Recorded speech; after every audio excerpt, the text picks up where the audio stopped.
Ang bilis talaga ng panahon. Ilang araw na lang, December na naman. Pasko na uli. Malapit ang matapos ang taon. Panibagong yugto na naman ang kakaharapin.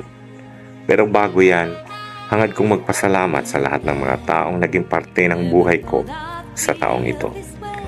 Mga nakasama ko sa kaligayahan at kalungkutan. Mga taong nagpamalas ng tunay na pagkakaibigan.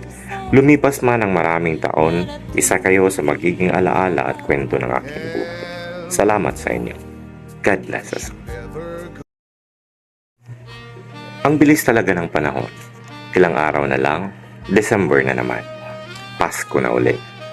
Malapit ang matapos ang taon. Panibagong yugto na naman ang kakaharapin. Pero bago yan, hangad kong magpasalamat sa lahat ng mga taong naging parte ng buhay ko sa taong ito. Mga nakasama